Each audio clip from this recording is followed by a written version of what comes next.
there is this, most controversial law ever, that is 498A. I know many people that do not even know about this law, that there is something called 498A, except those who have some kind of knowledge and those who have suffered from this thing, or those who have faced this law. So according to this law, any woman, if she is ill-treated by her in-laws or husband, mentally or physically, if she is abused, then she can throw them behind bars. But the irony here is that court will not ask for any kind of evidence, or she can take as much time to bring evidence. So do you think this is fair? Right. Do you think this is fair? Because what kind of law is this where you do not ask for It's evidence? actually laughable. Yes, Section 498A, and nowhere in the world we have laws which presume that a woman will always be right and she can never lie. Section 498A of the IPC is one such blatantly misused law wherein a mere statement is enough to put a husband and his family members behind bars. And over the years, there has been a number of observations even by Supreme Court. And the Supreme Court has even called this, gross misuse of 498A legal terrorism. There has been arrest guidelines issued and whatnot, when it comes to the misuse of 498A. But even as on today, these guidelines are followed in very small number of cases, or maybe only in the metro cities. And, a large number of cases, people are not even, even the police does not follow these guidelines. And there is a misuse of power of arrest. And even till recently, close to 1.5 lakh persons, which include women who are like mothers, sisters, and the female family members of the husband, including elderlies, including even minor children who get arrested under 498A. And those who are arrested, more than 90% of those are found to be innocent. yes, Cases are just filed to, mount pressure on the husband's family so that maximum amount of money can be extorted from the, husband's family in the name of out of court settlement.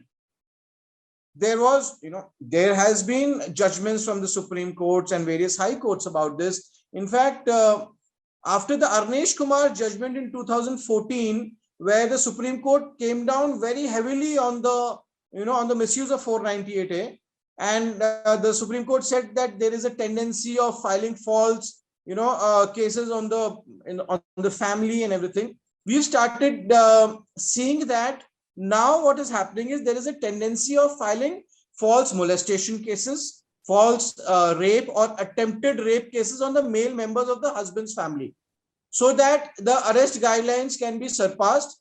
And because of the fear of arrest, money can be extorted at all levels, at the level of a complaint, when the complaint is made at the CAW cell or a Mahila Thana, when there is the bail has to the person goes for a bail that time, whenever there is a mediation.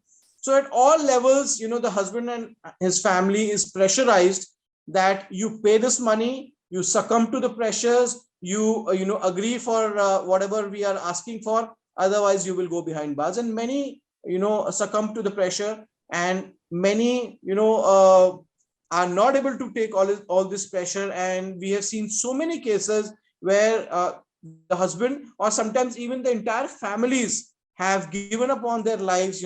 They've died by suicide because of the misuse of this one law alone.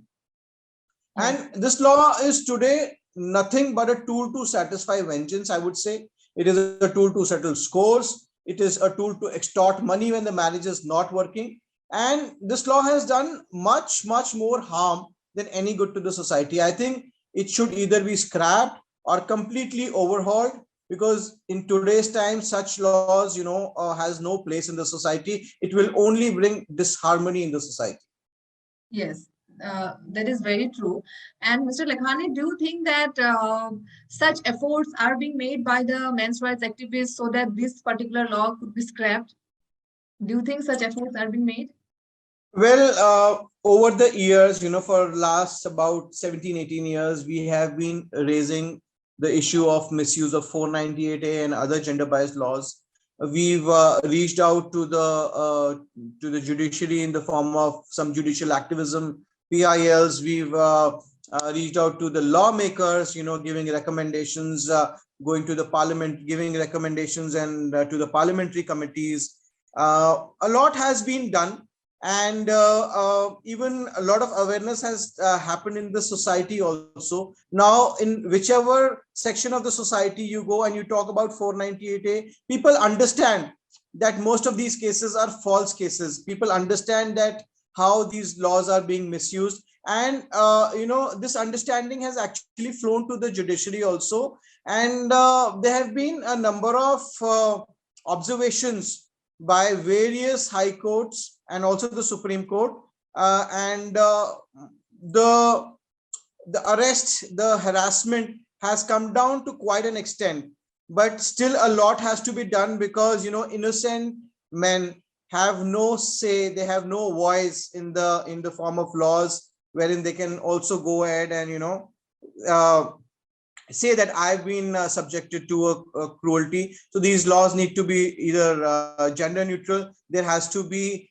misuse, very strong misuse clause, wherein if it is found that the case was false, the person who's filed the false complaint should be stringently punished, so that there is some deterrent, there is some precedent in the society that it should not become a very easy task to just go and blame somebody, destroy his entire life, and just get away.